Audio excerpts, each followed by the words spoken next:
Muito bem, bem-vindo ao curso Macários. Nós vamos começar a nossa trajetória de estudos aqui nesse curso da IBNU, curso de Teologia Cristã, e você é mais do que bem-vindo como aluno nessa caminhada de estudo teológico, bíblico e prático. Então, na nossa primeira aula desse curso que vai envolver a compreensão do que é teologia, quais são exatamente os caminhos propostos para entender teologia, a gente vai pensar um pouquinho sobre isso e entender, né, o que é revelação. Especialmente nessa aula, vamos dar atenção ao que chamamos de revelação geral e revelação especial. Muitas vezes, a revelação geral também chamada de revelação natural. E eu convido você a me acompanhar. Lembre-se que você vai ter também algumas leituras indicadas que nós vamos definir aqui no final da nossa aula. E, mais uma vez, seja bem-vindo a essa trajetória tão especial de aprendizado. Então, vamos começar aí a nossa apresentação para que você prossiga aí conosco no nosso curso voltado para o conhecimento bíblico teológico. Então, vamos aí caminhar.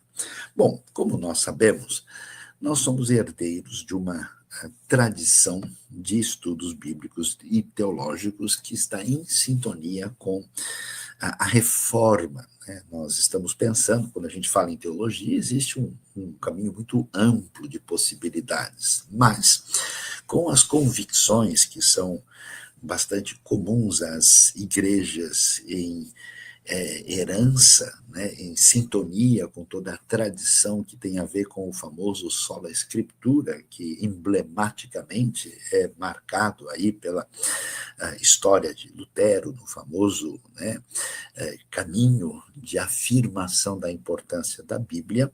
E aí nós nos lembramos aí do Castelo de Wartburg, onde ele teve a oportunidade ali de traduzir a Bíblia para o alemão. E pensando sobre teologia, nós temos muitas tentativas, né?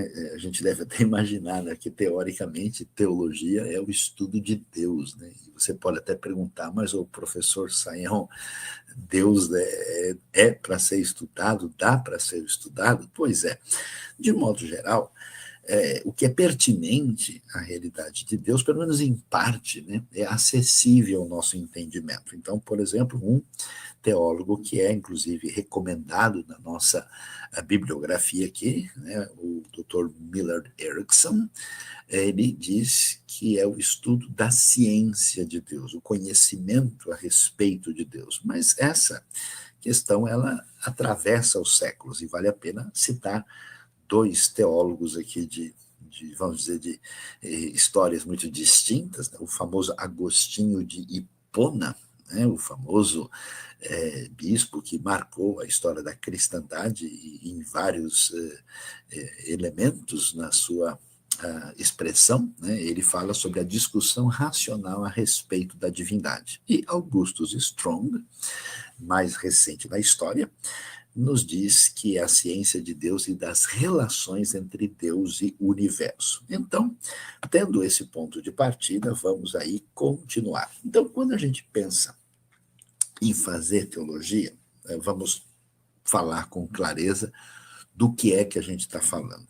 Quando alguém, vamos dizer, se apresenta, olha, eu estou aprendendo, né? Como é que se faz teologia? Bom, já mencionamos, claro, principalmente para quem vem de um contexto, de uma tradição evangélica, batista e até de outras denominações. Claro, as escrituras sagradas têm aí a referência, né, vamos dizer, mais significativa do estudo teológico cristão.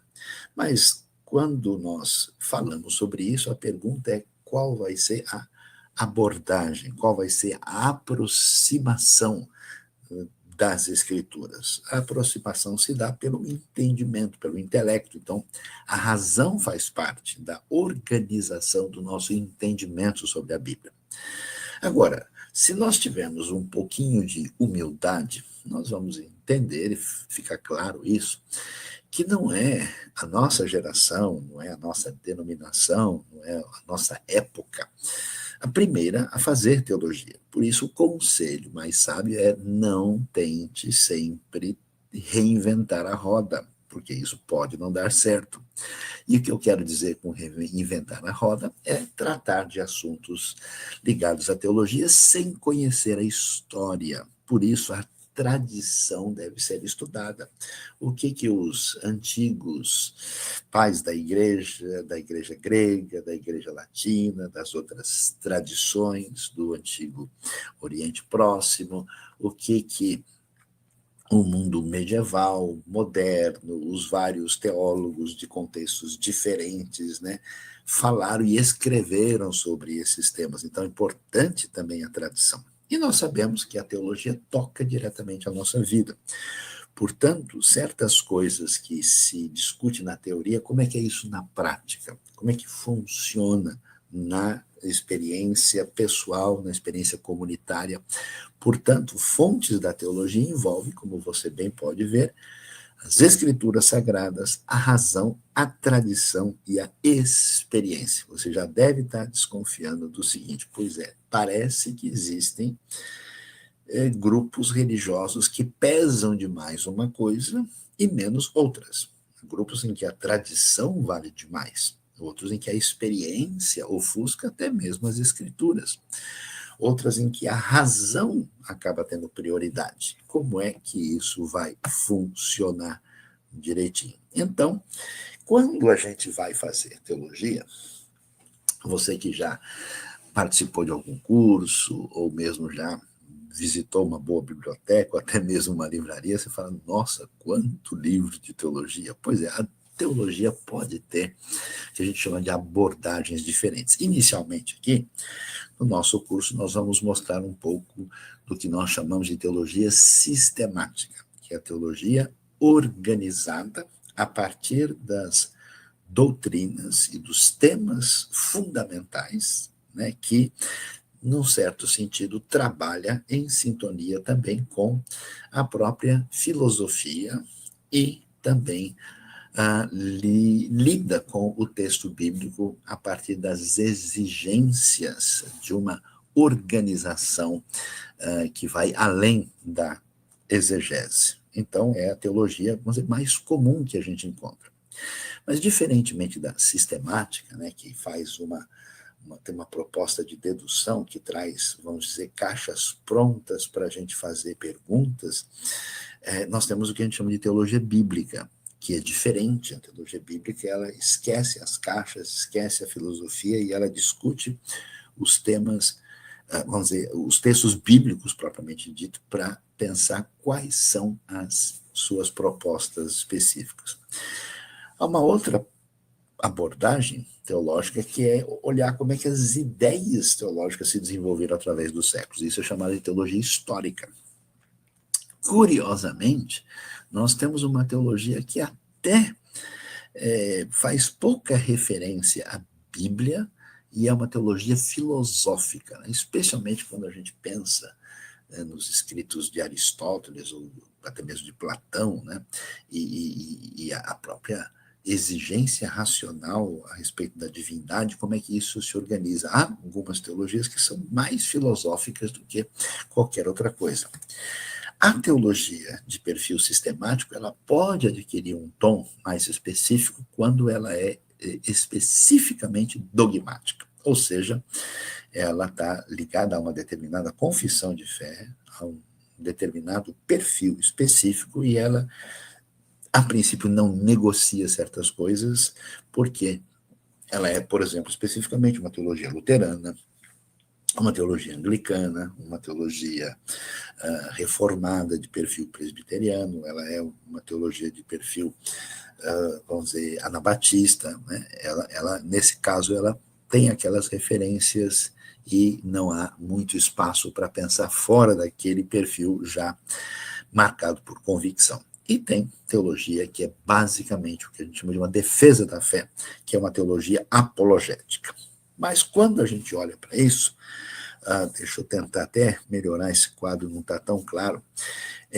A discussão sobre a importância das questões teológicas merece atenção aí, né? Porque o curso deve ajudar você, né? Existem coisas que são essenciais para a salvação, essenciais para a doutrina.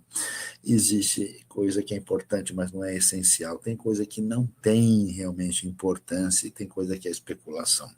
Quando alguém conhece mais do contexto teológico, ele pelo menos vai ver a diferença, por exemplo, entre discutir a autoridade da Bíblia e a divindade de Jesus e se a gente deve fazer o culto da igreja de manhã ou de noite, né? Se o pastor deve usar ou não vestes litúrgicas. Percebe que são coisas distintas? Como é que a gente organiza isso? Isso é um dos aprendizados que vamos ter aqui.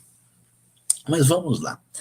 Quando a gente vai estudar teologia, então vamos pensar sobre o que vai ser um dos temas do nosso curso mais para frente, a teologia bíblica. Ela se define, né, na sua distinção em relação à teologia sistemática e até mesmo à história das religiões. A ideia de uma teologia bíblica é construir uma teologia a partir da Bíblia, das Escrituras, que a gente chama de modo indutivo. Isso quer dizer que uma teologia bíblica que vai discutir, por exemplo, a importância da terra no Antigo Testamento. Né? Qual é o papel da terra? Deus promete a terra, existe terra prometiva, qual é a sua função? Isso não é um assunto da teologia sistemática nem da dogmática. Né? Então, ela não se interessa pelas categorias pré-definidas do contexto sistemático. E aí a gente descobre que a teologia bíblica parte só das escrituras, sem considerar a filosofia, os modelos sistemáticos, e trabalha os dados bíblicos a partir da lógica interna daquele pensamento. É uma abordagem descritiva, né, mas muitas vezes ela também se torna normativa quando ela pergunta qual é o valor do texto bíblico para quem está lendo a Bíblia hoje. Então, você vê, por exemplo, né, que quando a gente estuda escatologia, no contexto sistemático, você vai escutar sobre pré-milenismo, amilenismo, pré-tribulacionismo, né, mesotribulacionismo. A teologia bíblica não reconhece nenhuma dessas divisões. Ela quer falar sobre o reino de Deus, o reino já inaugurado, o reino futuro, né? Os temas são diferentes porque é um tipo de abordagem que não é que uma está certa e a outra está errada, é uma abordagem complementar em relação a uma outra. Mas pensando em teologia, talvez você já pensou, pois é, parece que tem gente que faz teologia e não transmite muito aquela convicção de que esse negócio tem a ver com o que é importante na vida com Deus. Pois é, e aí você vai entender por que isso. Quando a gente trabalha essa questão de entender Deus e os mistérios, né, que envolve Deus e a sua revelação, nós temos três enfoques que merecem atenção. Um que a gente chama de teologia catafática, que é a teologia que envolve a doutrina, o entendimento que nós temos daquilo que Deus nos apresenta ou nos revela. Né? Ela nos ensina a pensar sobre Deus e, num certo sentido, fala sobre Deus colocando numa caixa aquilo que a gente deve entender, o que está certo, o que está errado, o que é doutrina, o que não se pode abrir mão, o que é um conceito, vamos dizer, inegociável da fé. Mas existe uma grande parte dessa revelação que a gente vai ver bem que não dá para colocar tudo em nível racional. Né? Então, existe uma parte da teologia chamada apofática que trabalha com o mistério. Ou seja, o que a gente vai falar sobre os detalhes da Trindade? Como é que Deus é um e três ao mesmo tempo? Como é que Jesus pode ser divino e humano? Como é que se organiza a liberdade humana e a soberania de Deus? Percebe que a nossa cabeça não alcança tudo que está envolvido aí? Então, nesse sentido, a teologia, por um lado, ela afirma categoricamente coisas importantes das quais não se abre mão, mas ela também lida com aquilo que é revelado a nós, mas que a gente não explica totalmente pela razão. E essa teologia também, ela se deve traduzir numa realidade não só para a mente, mas também para o coração. Então, existe uma teologia pietista, uma teologia devocional, que ela olha para a realidade de Deus e da sua revelação através das experiências da vida diária com o Senhor. Então, uma teologia bem encaminhada, uma teologia Macarius, né, bem-aventurada, é uma teologia onde essas partes estão interrelacionadas e essa teologia do coração, ela se transborda também de maneira a abençoar a vida dos outros de maneira prática, ou seja, todas as três caminham na direção da missão. E aí, a gente começa, então, a pensar sobre esse tema e algumas coisas aí merecem atenção da nossa parte, né? O que a gente pode falar sobre esses caminhos que envolvem a realidade da teologia? Um conceito importante para a gente caminhar bem envolve aquilo que tem a ver com a graça de Deus. O que quer dizer isso, né? Quando a gente pensa nesse entendimento, e a gente já vai entrar naquilo que a gente chama de revelação especial e diferente de revelação geral e natural, como é que isso se organiza em relação ao que Deus faz? Existe um conceito, né, que é fundamental em toda a tradição bíblica e particularmente evangélica, é que tudo o que acontece na nossa relação com Deus é um desdobramento dessa alteridade, dessa bondade divina, nessa charis, como diz o Novo Testamento, ou nesse chesed, como diz o Antigo Testamento, essa bondade, esse amor divino. Então, o que acontece? Muitas pessoas de um determinado ambiente religioso podem pensar o seguinte: olha, Deus age e interage com aqueles que estão em sintonia, em aliança com ele. E aqueles que não estão, que a gente pode dizer assim, não são esses os ímpios, não são essas as pessoas sem Deus, então para eles não tem nada, já que eles estão separados, afastados e até mesmo em rebeldia contra Deus. Olha que coisa interessante. Nós vamos ver que Deus, na verdade, sendo ele, né, o criador de todas as coisas, do ser humano, né, que sustenta o universo e a nossa vida, e ele é o Senhor da história, ele dispensa a sua bondade para todos. A própria Bíblia vai dizer que a chuva, né, cai para os bons e os maus. Então Deus nos dá vida, nos dá saúde, nos mantém dentro desse universo onde as coisas se sustentam no nível microcósmico e macrocósmico, e essa bondade divina disponível a todos é chamada de graça comum. Ela não conduz a pessoa à salvação e é dada a crentes e descrentes. Inclusive, essa graça comum, por exemplo, vai permitir que a gente entenda por que tantas pessoas que nem conhecem, vamos dizer, o amor de Deus e a graça de Cristo são capazes de fazer coisas tão razoáveis, são pessoas inteligentes, são pessoas com um dom artístico extraordinário, são pessoas que inclusive mostram a partir da imagem de Deus nela coisas assim muito especiais para com os outros. Você vê que essa graça divina impede que a maldade do ser humano seja levada ao ponto extremo da autodestruição. Então, por incrível que pareça para muitos, Deus está abençoando gente em toda parte e os sinais dessa graça estão presentes, ainda que ela não seja completa e total em todos os sentidos que o ser humano necessita. Por isso nós temos o que a gente chama de graça salvífica, que aí sim, isso vai nos ajudar a entender essa ideia de revelação.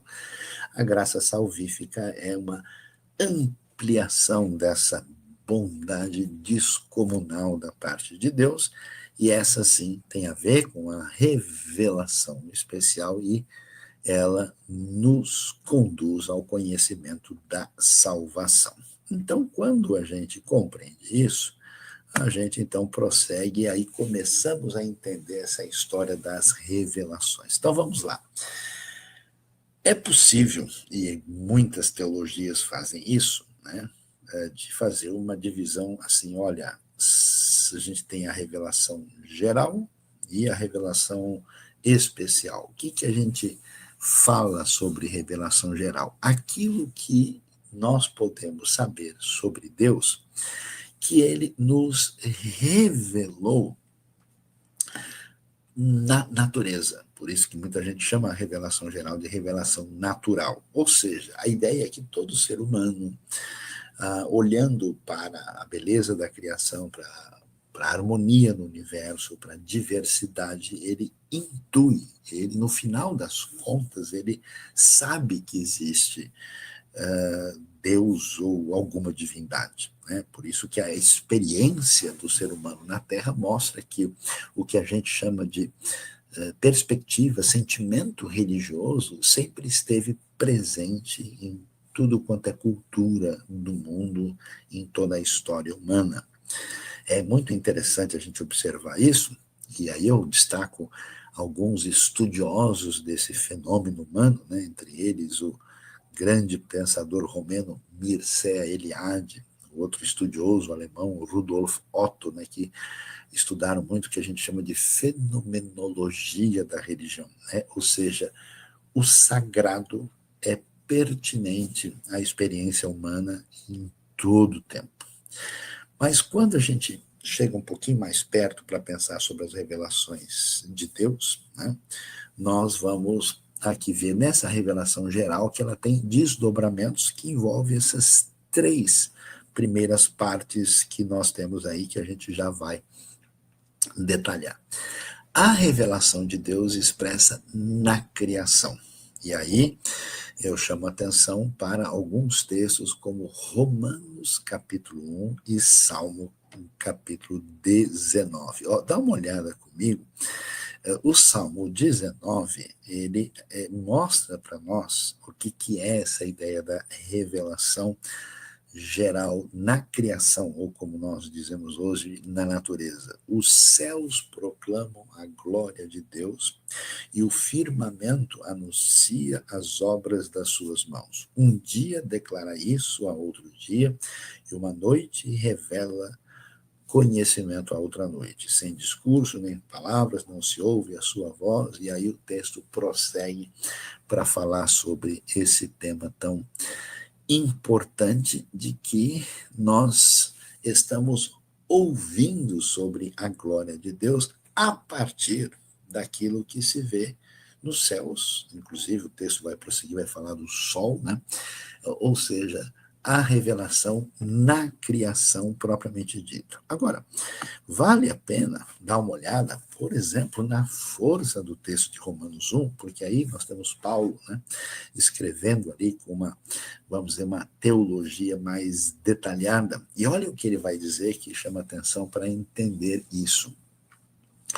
Portanto, a ira de Deus é revelada dos céus contra toda impiedade e injustiça dos homens que suprimem a verdade pela injustiça, porque, atenção, porque o que de Deus se pode conhecer é manifesto entre eles, porque Deus lhes manifestou, pois desde a criação do mundo, os atributos invisíveis de Deus, seu eterno poder e a sua natureza divina, têm sido vistos claramente, sendo compreendidos por meio das coisas criadas, de forma que tais homens são indesculpáveis, porque tendo conhecido a Deus, não glorificaram como Deus, nem lhe renderam graças, mas os seus pensamentos tornaram-se fúteis e o coração insensato deles obscureceu-se. Você percebe? Olha lá como é forte o texto.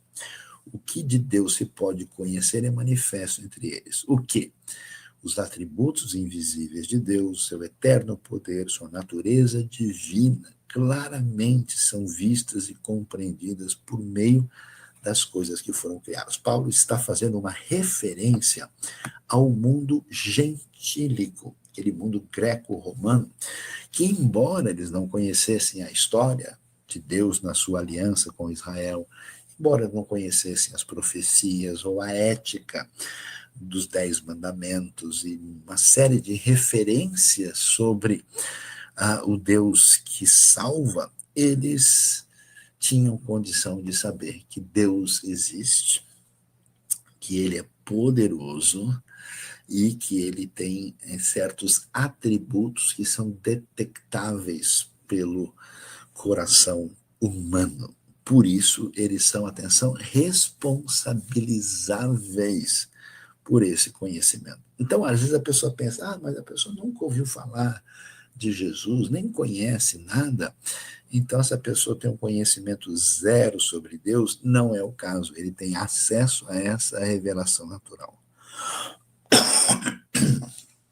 O que fica mais claro e fica fortalecido quando a gente lembra de um outro aspecto que está presente nessa revelação geral e natural, que aparece no texto de Gênesis 1, 26, que vai dizer o seguinte: Deus diz, façamos o homem à nossa imagem conforme a nossa semelhança. Ou seja, o ser humano é feito à imagem de Deus. Isso quer dizer que ele tem consciência de si mesmo, quer dizer que ele tem senso comunitário, quer dizer que ele tem espiritualidade, quer dizer que ele tem senso ético. Então, olha que coisa interessante, num certo sentido, a própria pessoa, o próprio ser humano com a sua consciência é uma, vamos dizer, comprovação e indicação da existência de Deus e de elementos que nos levam a Deus e que estão presentes em nós mesmos,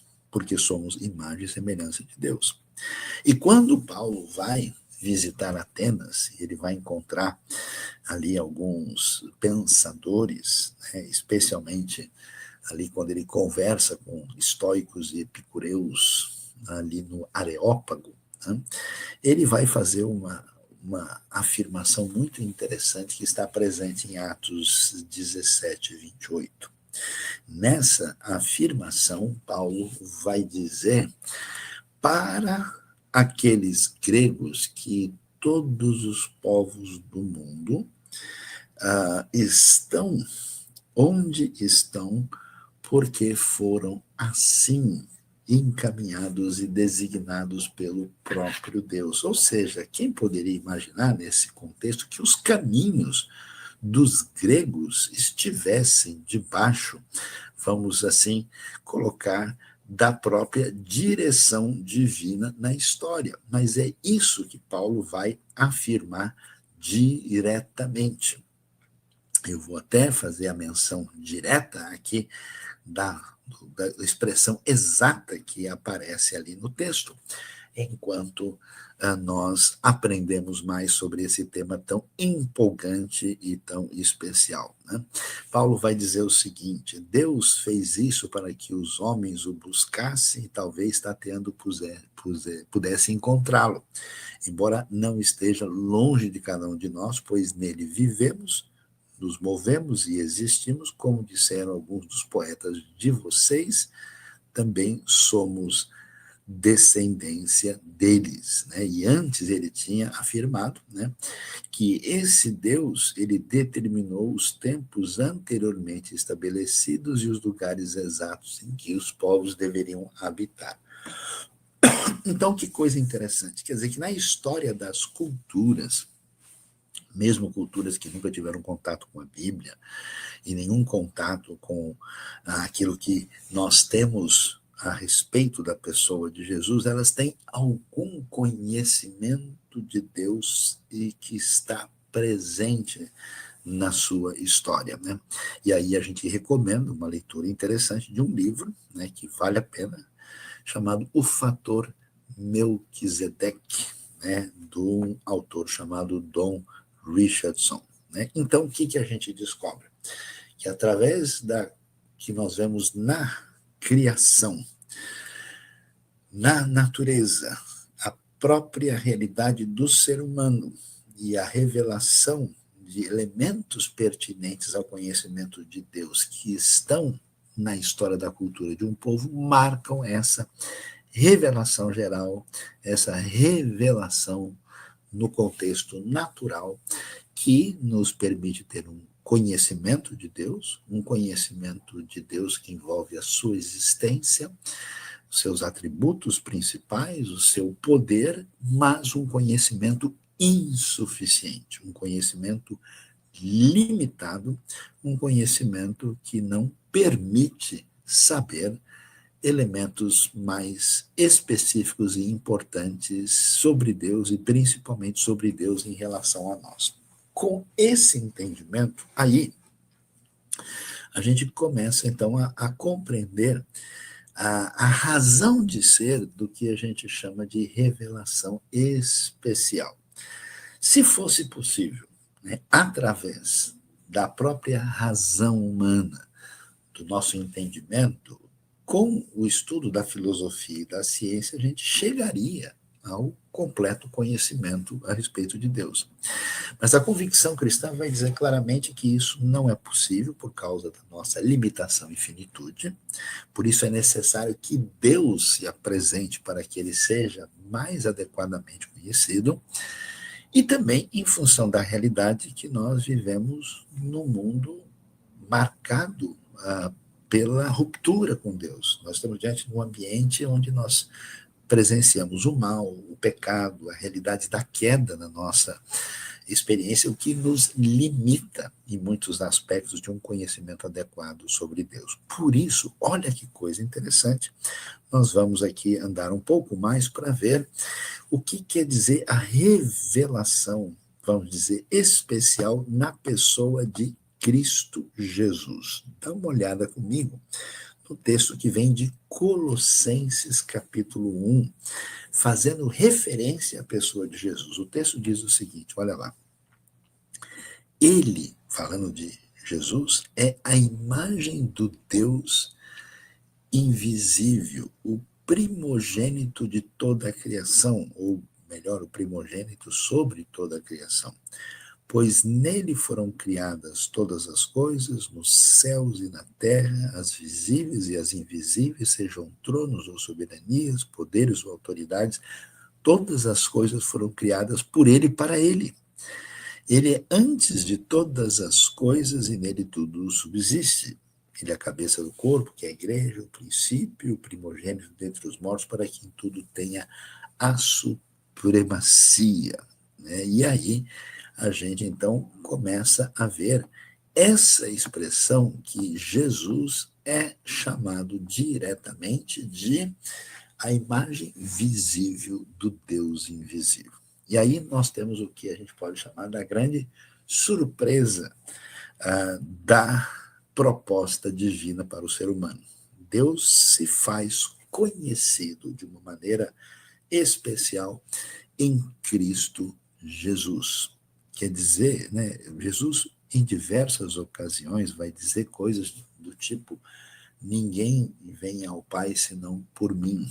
Aquele que conhece o Filho também conhece o Pai. Né? Quer dizer que a revelação mais plena, específica, encarnada, marcada por essa identificação extraordinária, redentora em nosso favor e que serve de modelo para não só construir a nossa própria teologia, a nossa interpretação, né, daquilo que envolve a nossa relação com o sagrado e aquilo que envolve a nossa caminhada de vida, isso está na pessoa bendita de Cristo Jesus. Conhecer a Cristo é conhecer o Pai, é conhecer a Deus. Então, nesse sentido, nós temos a revelação mais específica, encarnada, direta de Deus ao ser humano na pessoa de Cristo Jesus. No princípio era o verbo logos estava com Deus, o verbo era Deus. Né? Todas as coisas foram feitas por ele. E sem ele, nada do que veio a existir, de fato, se fez. Né? E nós vimos esse verbo que ele se fez carne e vimos a sua glória como esse que é o unigênito do Pai. Quando a gente compreende isso, então, dentro dessa revelação especial, nós vamos um pouco mais adiante para entender o que significa o que nós chamamos de revelação nas Escrituras Sagradas. E aí, vale a pena ir mais à frente agora para prestar atenção ao texto de 2 Timóteo 3:15 a 17. O que nós encontramos lá? Paulo escreve a Timóteo e dá a sua orientação para o seu discípulo. E o que ele diz? Diz para ele: porque desde criança você conhece as sagradas letras que são capazes de torná-lo sábio para a salvação mediante a fé em Cristo Jesus. Toda a Escritura é inspirada por Deus e útil para o ensino, para a repreensão, para a correção, para a instrução na justiça, para que o homem de Deus seja apto e plenamente preparado para toda boa obra.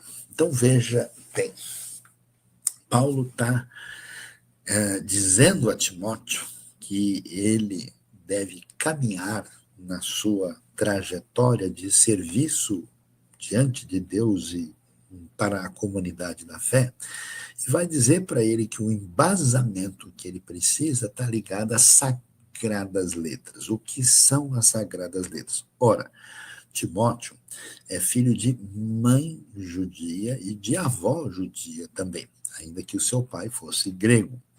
Então, ele tinha aprendido sobre o que nós conhecemos hoje, o Antigo Testamento, ou seja, o Tanar, aquilo que envolve a revelação dada por Deus para os israelitas, começando no livro de Gênesis. Então já fica claro aqui que isso era referência. Nós vamos ver, 2 Pedro 1, verso 20 e 21, dizendo que nenhuma profecia da Escritura foi produzida por vontade humana, mas os homens falaram inspirados pelo Espírito de Deus, né? Nós vemos a própria Escritura falando de si mesmo, né? Quando Deus fala, por exemplo, no próprio Pentateuco, no início, nos 5 primeiros livros da Bíblia, fica bem claro, né, que assim disse o Senhor, né? Disse o Senhor a Moisés: faça isso, escreva isso. A Bíblia nos apresenta com incisiva convicção de que essas palavras são divinas, elas têm origem em Deus. E quando nós prosseguimos, e vamos ver, por exemplo, os profetas, né, a frase tão determinante, amar Jeová. Assim diz o Senhor. E assim eles escreviam e traziam as suas mensagens com bastante determinação e clareza. E quando nós olhamos para o exemplo de Jesus, quando vai apresentar, né, o seu famoso sermão, sua mensagem do Macários, da bem-aventurança, ele vai deixar bem claro que o que ele está fazendo aqui tem uma analogia com Moisés.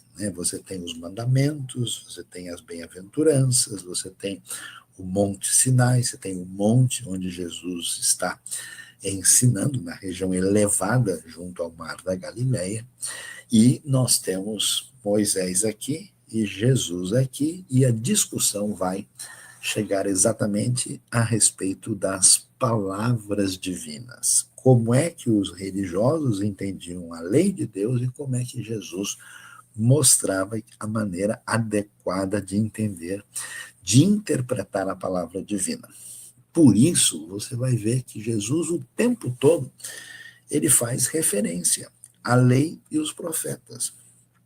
Ele vai dizer que nada do que foi escrito pode ser abolido, deixado de lado, e ele veio, inclusive, cumprir isso, ele veio trazer o entendimento adequado da intenção divina na sua palavra. E isso está muito claro quando tantas vezes Jesus vai dizer coisas do tipo, ó, bem profetizou Isaías a esse respeito, né? Hoje se cumpriu o que está escrito e nos Salmos, nos profetas, e assim a gente vai encontrar isso não só nos evangelhos, mas também nas cartas de Paulo, nas cartas gerais, uma referência para o entendimento das escrituras sagradas. E aí, então, a gente começa agora a compreender com mais clareza o que de fato isso significa, né? Nós agora entendemos que essa revelação que nós temos nas Escrituras é uma revelação que a gente pode, assim, chamar mais específica. Não é possível conhecer a Deus através apenas da revelação natural, apenas através da revelação geral. Portanto, o que é necessário saber sobre Deus, era necessário que Deus nos mostrasse. Daí faz sentido o que a gente chama de revelação. Quer dizer, Deus traz esse conhecimento a respeito dele, da nossa relação com ele, através daqueles que ele escolhe para serem, na linguagem bíblica, inspirados pelo Espírito Santo para trazer esta mensagem. E o que é que a gente vai ver? Essa revelação especial nas Escrituras, ela vai nos mostrar, em primeiro lugar, mais especificamente, quem Deus é. Como é que é essa história? Na tradição da experiência humana, o divino pode ser confundido com a ordem natural, o divino pode ser fragmentado em diversas divindades. Então, essa revelação vem dizer, olha, na verdade, Deus é um só. Shema Israel, Adonai Elohim, Adonai Echad. Escute, ó Israel, nosso Deus, ele é um. O Deus é o único Deus. Esse Deus que se apresenta, e diferentemente de uma série de possibilidades que existiam no mundo antigo e permanecem até hoje, é um Deus que é um ser pessoal, é um Deus que se mostra como alguém, não simplesmente como uma força ou como uma energia. É um Deus que se apresenta na sua relação com o ser humano, e não só isso, mas ele se apresenta com um nome, ele se apresenta como alguém, não como um algo, e, portanto, ele se identifica na sua relação profunda com o ser humano de uma maneira magistral. Esse Deus se apresenta como aquele que integra, né, a realidade externa ao ser humano, o mundo da ordem natural à nossa volta, com a nossa realidade do nosso mundo interior, né, a nossa questão de consciência psicológica, ética, dramas de consciência, elementos internos nossos, na realidade existencial. Então, você vê que Deus apresenta a sua mensagem diretiva, as suas diretrizes, a sua maneira de lidar com o ser humano, para trazer uma orientação que jamais seria alcançada pelo mero entendimento independente dos seres humanos. E talvez, acho que a coisa mais assim significativa, né, que essa revelação especial vem nos apresentar, é o drama que toda criança tem e todo mundo guarda na sua vida. Peraí, onde é que começou tudo isso? Por que as histórias são fascinantes para nós? Né? Era uma vez, a gente já quer saber, peraí, quando, né? Onde? Então a pergunta qual é a origem de tudo? De onde tudo que está à nossa volta veio? De onde nós, seres humanos, viemos? Qual é a nossa origem mais essencial? A pergunta na sequência, por exemplo, para os próprios israelitas, de onde veio o nosso povo, a nossa comunidade que está reunida em nome desse Deus revelado. E a pergunta na sequência é por que existem tantos problemas no mundo? Qual é a origem do mal? Qual é a origem dos descaminhos, dos desencontros e dos males que nos afligem? Então, a revelação bíblica vai colocar tudo isso sob a perspectiva do Deus único revelado, para dizer qual é a origem de tudo, para nos dizer qual é a origem do ser humano, para nos dizer qual é a origem do povo que recebe essa revelação, para dizer qual é a origem dos nossos descaminhos, pecados, dos males à nossa volta. E aí é que vem a coisa interessante, né? A gente pode fazer o que a gente chama de teologia natural, né? Você pode raciocinar, e, inclusive você vai encontrar, até mesmo na filosofia clássica, um pouco disso. Mas a gente não tem em nenhum lugar essa coisa tão especial da revelação especial quando Deus se interessa pelo ser humano. Não são meras obrigações e atuações litúrgicas ligadas a princípios, a leis. Não, Deus é o Deus que salva, é um Deus que age na história, é um Deus redentor. Isso é o ponto, vamos dizer, mais extraordinário que a gente encontra em toda essa história da revelação especial. E nesse sentido, você tem, então, num resumo geral, que a gente pode dizer, olha, saiam o que é a Bíblia. A Bíblia é esse registro dessa expressão, dessa manifestação de Deus na direção do ser humano, mostrando a sua graça, o seu amor incondicional, o seu poder redentor, e como isso atravessa uma trajetória de história de amor impressionante, marcada por uma diversidade de literatura e uma diversidade de pessoas de modo ímpar e absolutamente incomparável. E aí, então, o que a gente, vamos dizer, tenta, né, fazer um desfecho da nossa aula, caminhando para o final aqui, que é muito importante entender a revelação geral para compreender o conhecimento de Deus presente em toda a realidade antropológica, em toda a experiência humana. E isso é fundamental, por quê? Porque quando vamos conversar com as pessoas, sabemos que essa intuição, que esse conhecimento primeiro, preliminar, está presente e que é fundamental para que a gente possa interagir adequadamente para ampliar essa compreensão a respeito de Deus e do Evangelho com qualquer pessoa nesse mundo. Lembre-se, sempre há algo na história da cultura, sempre há elementos da imagem de Deus na pessoa, e a maravilha da criação sempre é uma sinfonia, né, em honra a Deus, tocando escondido no coração da pessoa, ainda que ela possa tentar disfarçar. Mas que esse conhecimento é limitado. Nós não podemos, a partir daí, ir para uma ideia universalista, dizer, não, todo mundo conhece sobre Deus e qualquer ideia sobre Deus é válida. Algumas ideias são equivocadas e outras ideias são incompletas e insuficientes. Daí nós precisamos dessa revelação especial. Histórica e objetivamente, ela é marcada pela realidade de Cristo Jesus, Deus encarnado, Deus manifesto entre nós, a imagem visível do Deus invisível.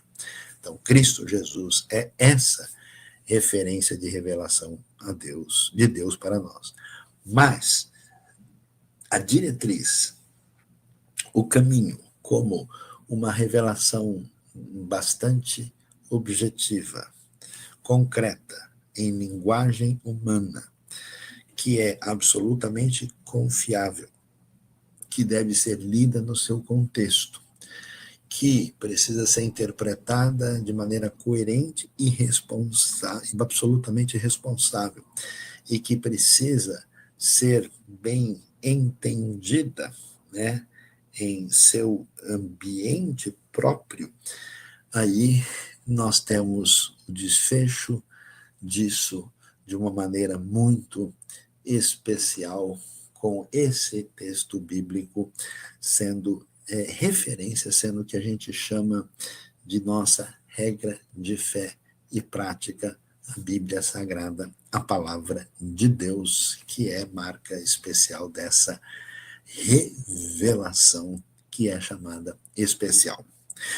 Muito bem, nós caminhamos bastante aqui pela nossa aula introdutória de hoje. Eu sei aí muitos alunos, centenas que estão conosco.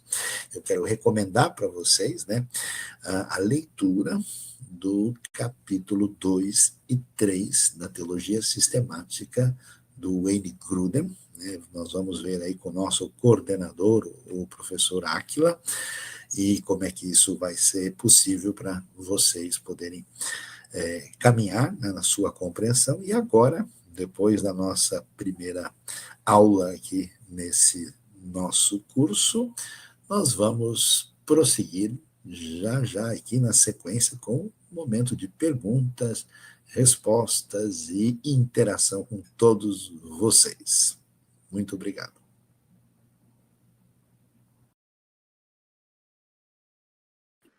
Boa noite, pessoal. Mais uma vez, agora aqui também falando ao vivo para responder as perguntas de vocês. Sayão está presente, acabou de dar um probleminha aí na imagem, Sayão. Não sei se... Opa, voltamos. Certo.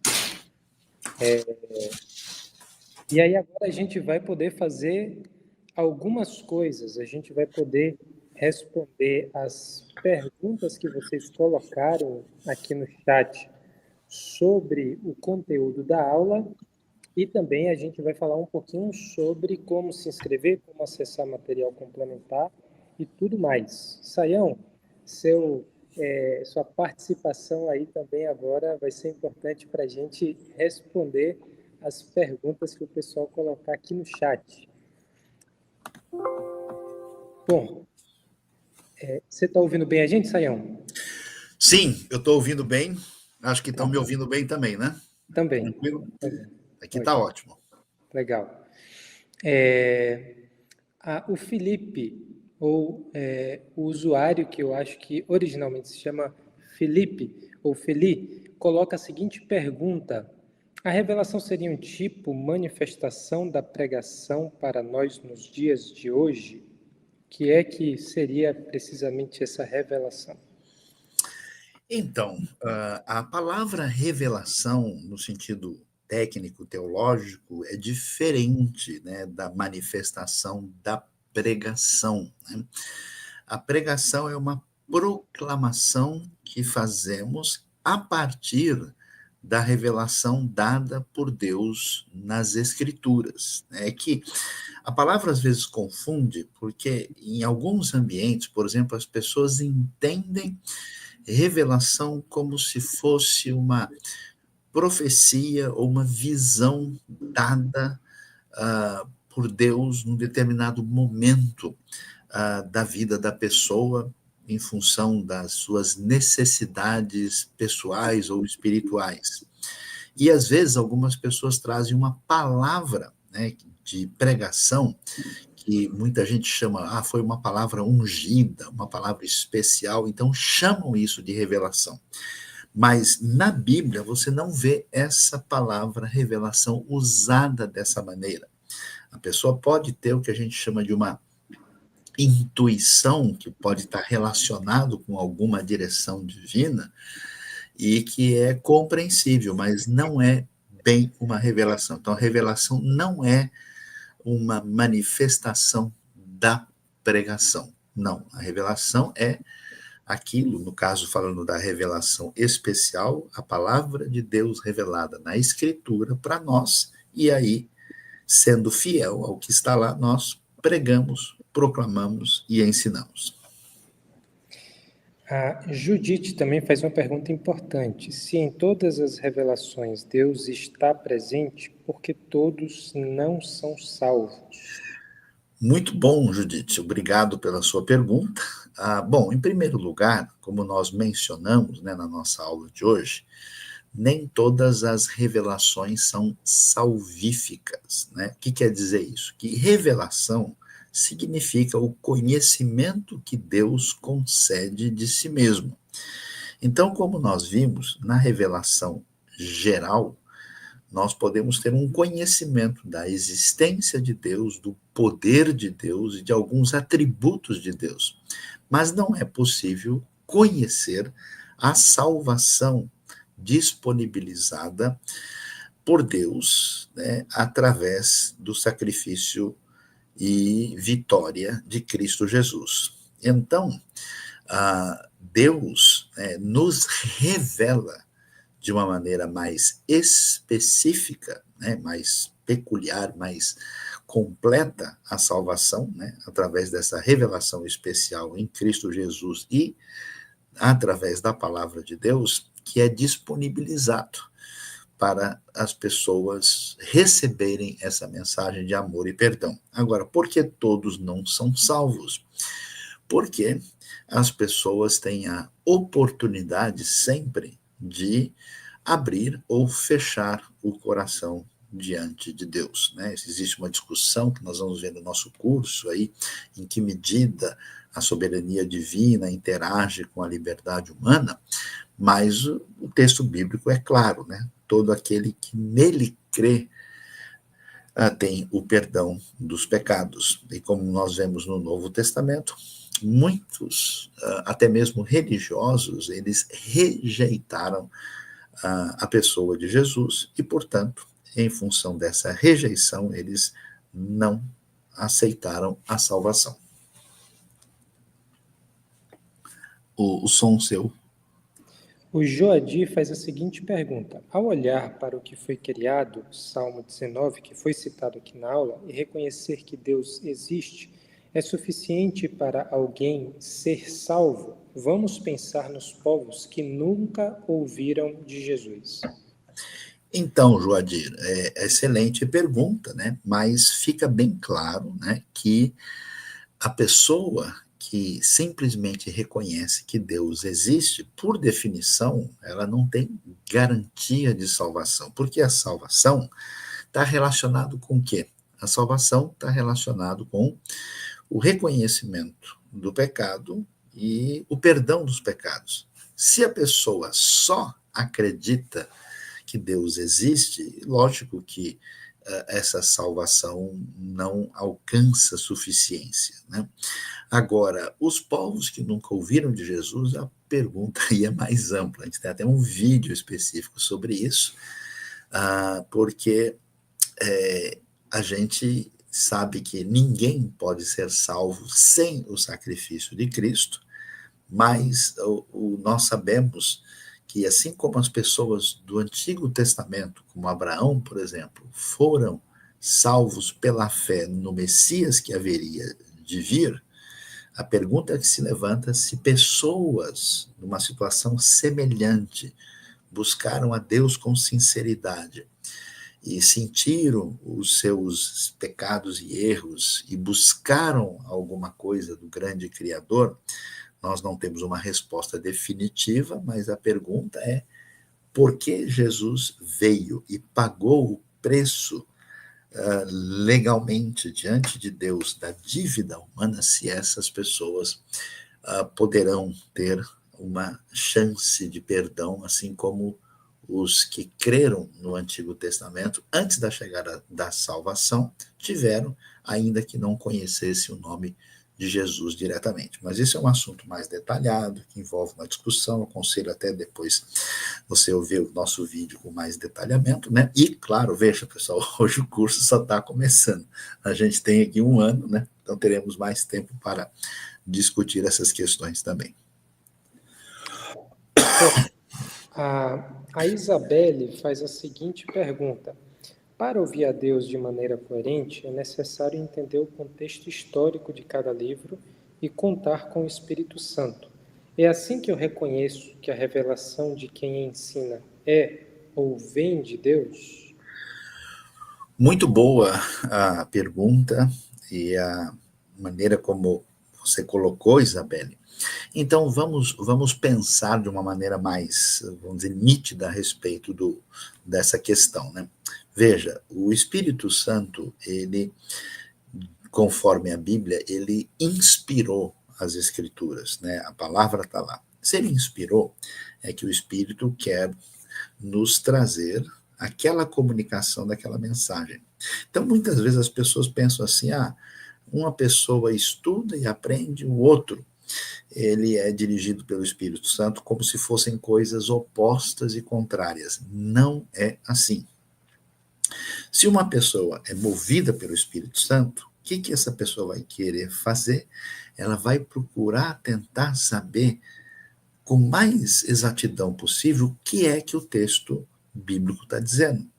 A pessoa cheia do Espírito não vai ser uma pessoa só muito emocionada e muito, vamos dizer, animada, cheia de energia para falar do texto. É uma pessoa que, de fato, vai dar a atenção ao texto que o texto merece. É como alguém que pegou o contrato de compra de uma casa, ele vai ler isso com cuidado para ver se não tem nada fora do lugar, né?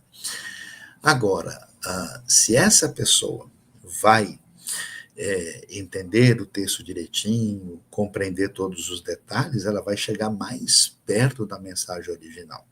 E você pergunta, então, mas onde é que o Espírito Santo entra? O Espírito Santo vai servir de dicionário? Vai dizer qual é o contexto histórico? Não, o Espírito Santo vai trabalhar no coração da pessoa, para que a pessoa tenha uma disposição de ouvir a Deus, de ser fiel a Deus, de explicar a sua palavra com convicção, com paixão, com determinação, mas explicar adequadamente. Então, as coisas se encontram. O Espírito vai trabalhar nas defesas do nosso coração, porque muita coisa que Deus fala, a gente não está tão animado em ouvir, né? É sempre bom ouvir uma mensagem que puxa a orelha dos outros, né?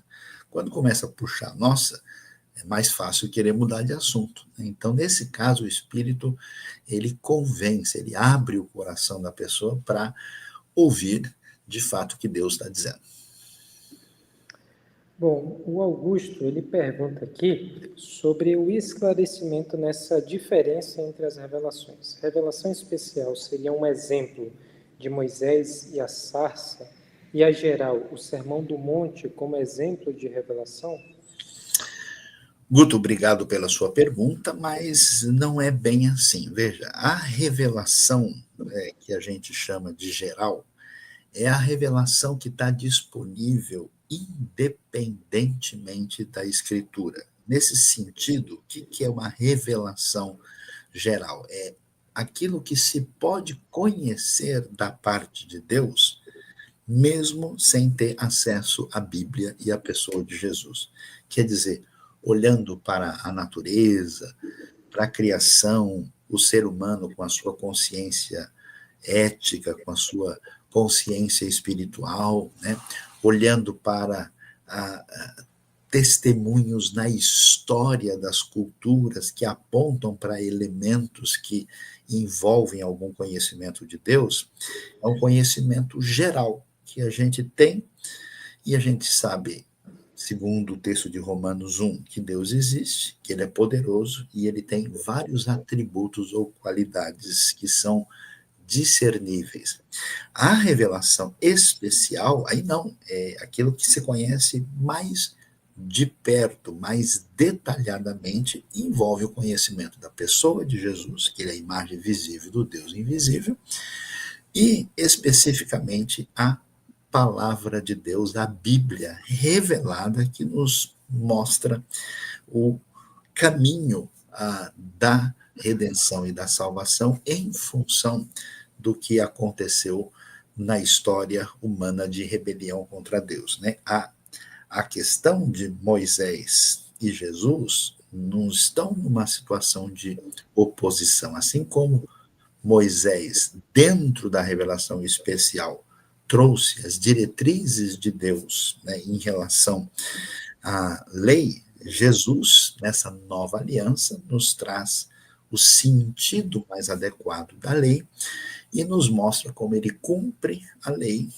e ele traz o seu sentido pleno, ele é aquele que a obedece e conquista, né, uma plena justiça que é transferível a nós através da redenção, quando nós nos tornamos discípulos de Jesus e seguidores do Messias que veio. A Carla faz a seguinte pergunta: então toda a revelação de Deus está na Bíblia. Não há mais revelação nos dias de hoje, nem por anjos, nem por vocês. Podemos pensar assim? Então, Carla, aí nós precisamos entender muito bem do que a gente está falando, né? Se nós pensarmos nessa revelação especial de Deus, que é referência para aquilo que envolve a nossa fé e a nossa prática, com certeza essa revelação se encerra na Bíblia. O que quer dizer isso? É que ninguém nesse mundo tem autoridade para escrever um livro ou trazer qualquer tipo de comunicação dizendo, olha, eu tenho aqui um outro material, um outro texto que pode e deve ser equiparado à palavra divina. Então, qualquer livro sobre espiritualidade, sobre vida com Deus, ele tem aspectos positivos, tem coisas que são boas e aceitáveis e outras que têm um outro perfil e são livros imperfeitos. A Bíblia não é palavra de Deus, né? Agora, o que acontece?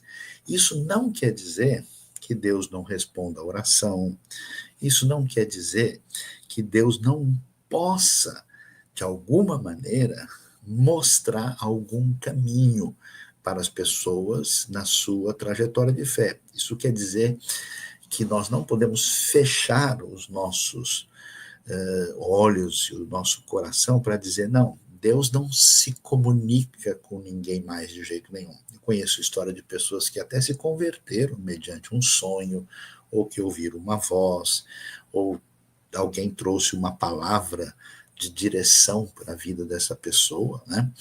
E nós não negamos que isso possa acontecer. Eu mesmo sou testemunha de uma série de situações que eu nunca consegui uma explicação racional. Quer dizer que Deus continua agindo de uma maneira sobrenatural no meio do seu povo. Só que essa ação, intervenção, direção divina, atenção, não é Bíblia, não é palavra divina.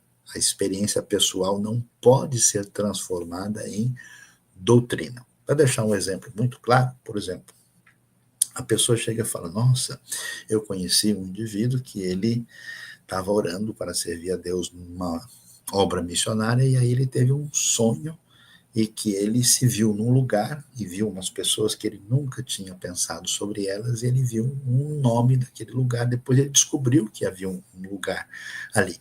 E então ele foi para lá, mudou-se para aquele lugar, começou a anunciar o evangelho e ali muitas pessoas receberam a fé. Então, Saião, você acredita que isso é algo de Deus?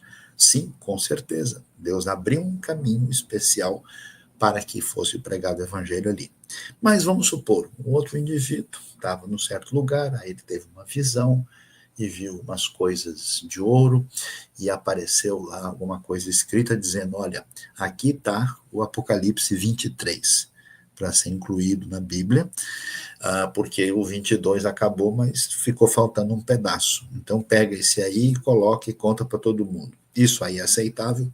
Nesse caso, não. Então não existe revelação especial dessa forma que nós venhamos a aceitar e devamos considerar.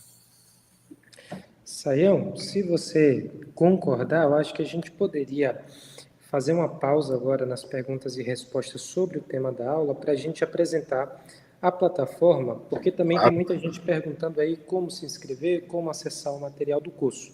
Com Então, certeza. a gente vai fazer isso agora, e aí, se sobrar mais um tempo, também a gente vai poder voltar para as perguntas que ficaram aqui no chat. Bom, pessoal, primeiro, muitas pessoas fizeram a pré-inscrição. Para que serviu a pré-inscrição? Para a gente poder entrar em contato primeiro com essas pessoas, divulgando aqui a nossa aula 1, divulgando primeiro também para essas pessoas a nossa plataforma de ensino, e com essa lista de e-mails de quem fez a pré-inscrição, a gente pode futuramente mandar outras comunicações, tanto sobre o curso Macários, quanto também sobre outros cursos aqui da IBNU. Mas você que fez a pré-inscrição e você que também não fez a pré-inscrição ainda, precisa se inscrever na nossa plataforma de ensino da IBNU. E aí, o endereço eu já coloquei aqui algumas vezes, vou colocar mais uma vez no chat, que é ensino.ibnu.com.br.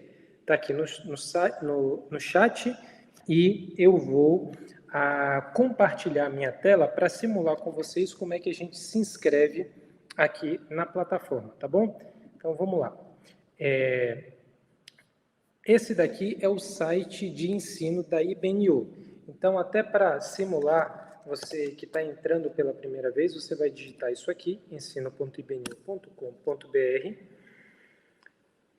Esse aqui vai ser o rosto, a face inicial do site, o anúncio do nosso curso, a equipe que vai estar dando as aulas, possível que a gente tenha reforço de outros professores aqui também.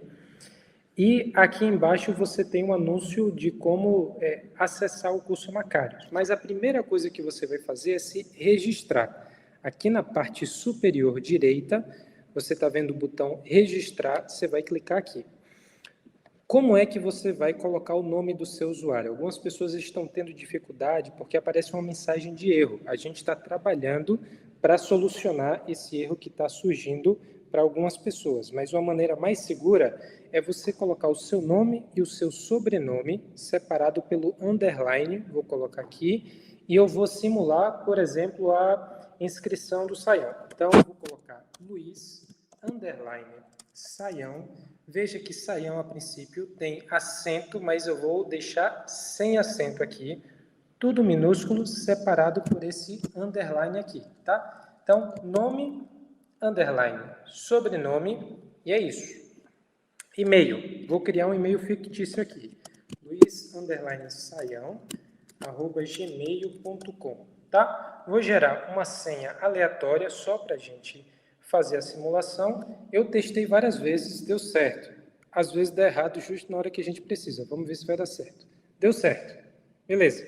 Já estou dentro da plataforma. Como é que eu sei que eu estou na plataforma? É que aqui agora aparece perfil.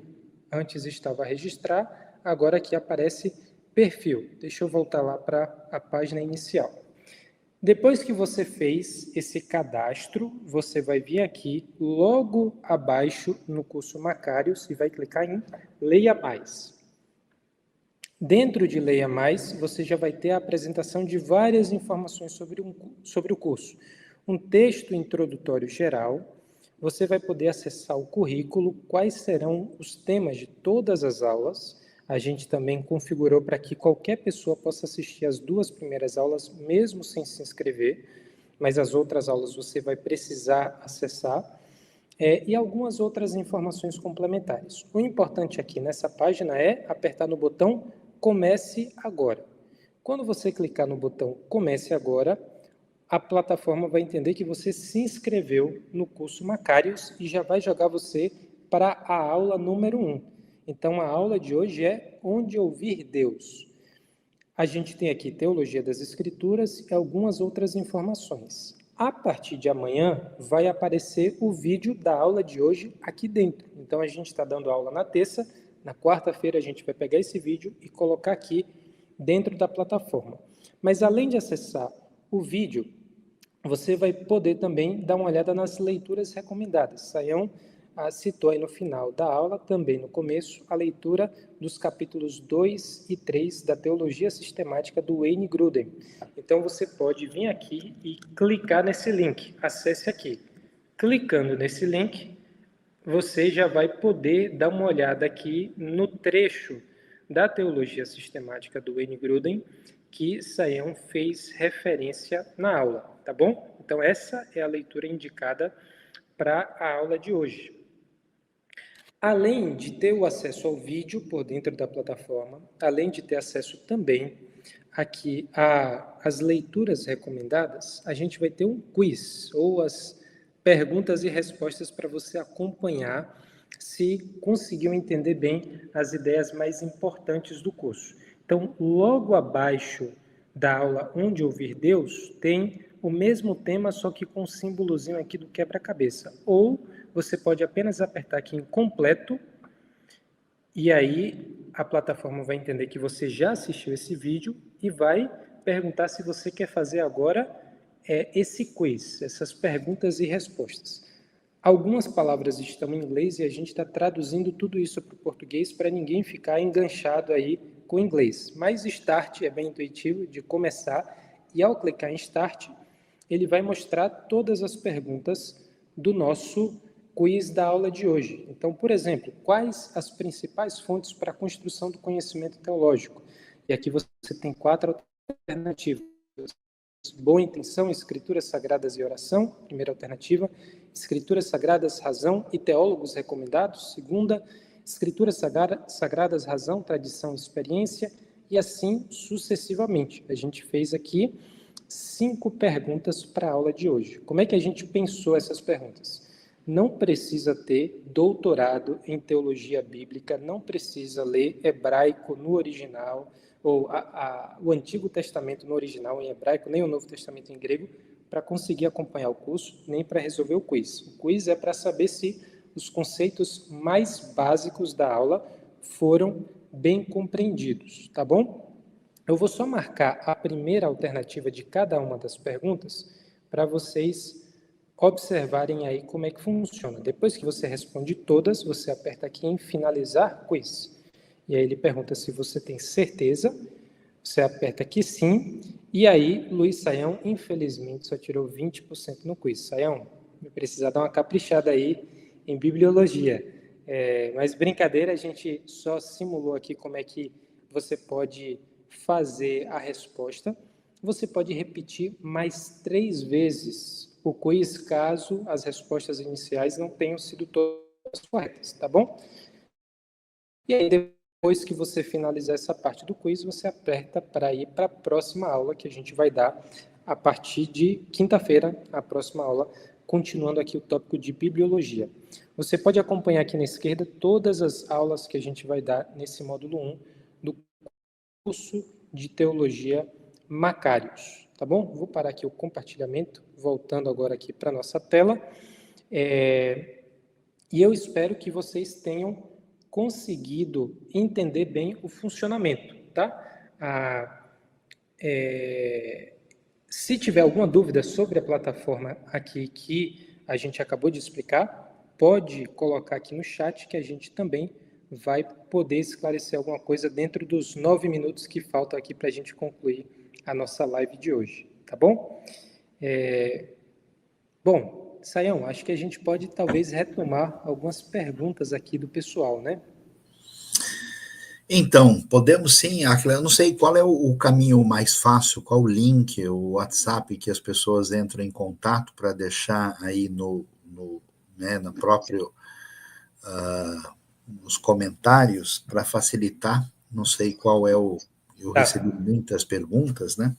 Isso, eu coloquei algumas vezes aqui no chat, a gente vai colocar na descrição desse vídeo no YouTube o link para a nossa plataforma, e quem fez pré-inscrição provavelmente recebeu hoje de manhã esse e-mail com o link também da plataforma. Mas a partir de agora, acho que a maneira mais fácil para você que já está assistindo essa aula é acessar por meio da descrição desse vídeo. Terminando aqui o vídeo, eu vou adicionar essa informação do ensino.ibnu.com.br e mais uma vez vou colocar aqui no chat para ajudar o pessoal.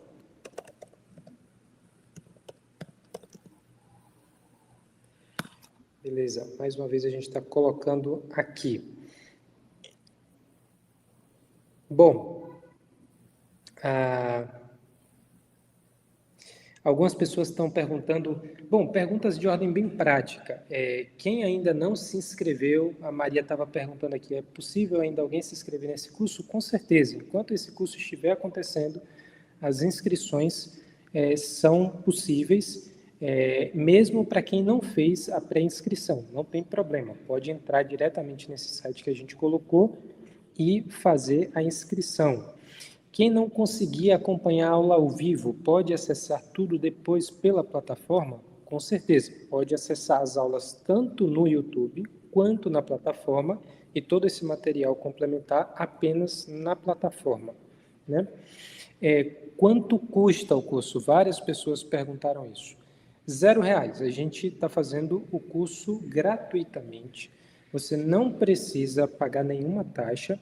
E aquilo que a gente pontuou na nossa live de lançamento semana passada foi se você deseja e se você pode contribuir para a IBNU continuar fazendo cursos e materiais como o curso de Teologia Macários, você pode voluntariamente fazer uma contribuição por meio das informações que já estão aqui na descrição desse vídeo no YouTube, tá? Então, a gente pede para que você faça isso, se é o seu desejo, se você pode fazer isso, mas para participar do curso, para ter acesso ao material, não precisa pagar nenhuma taxa.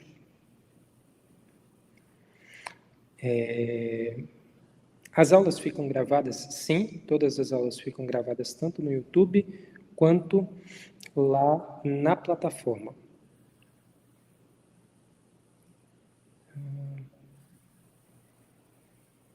Vamos ver aqui mais outras dúvidas do pessoal.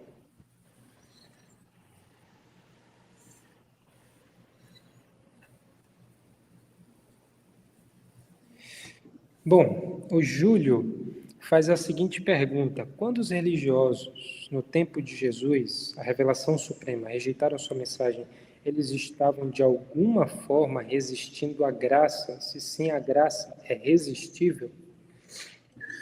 Então, Júlio, a gente sabe que essa questão ela é motivo, né, de grande debate e discussão em diversos contextos teológicos nos dias de hoje, né? E o que acontece, né?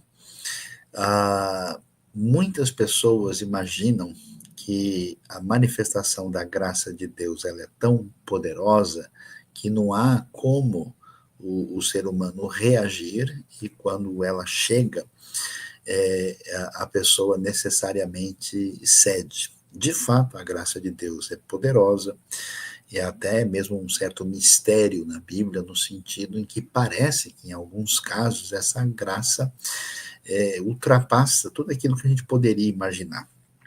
Mas não há, vamos dizer, evidência suficiente na Escritura para dizer que o ser humano não tem condições de dizer não para Deus. Isso está dentro daquela discussão, né, que gera um grande debate. Eu acho que é difícil, porque a gente pensa com uma mente diferente da mentalidade do contexto bíblico, que a gente pensa o seguinte: se Deus é de fato poderoso e soberano, o ser humano não tem como agir com verdadeira liberdade.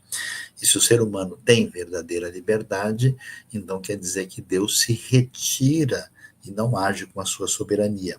Essa lógica simplista, ela não é suficiente para lidar com a questão. A verdade é que Deus permanece soberano e que o ser humano é livre e é responsável. Então, nesse sentido, a graça divina é resistível, no sentido em que o ser humano, mediante uma manifestação dessa graça, ele pode dizer não para Deus. Acho que um exemplo muito nítido nisso você vai ver na história de Caim, né? 4 vezes Deus vai atrás de Caim, mostrando graça o tempo todo, e em todas as vezes Caim não recebe adequadamente essa graça.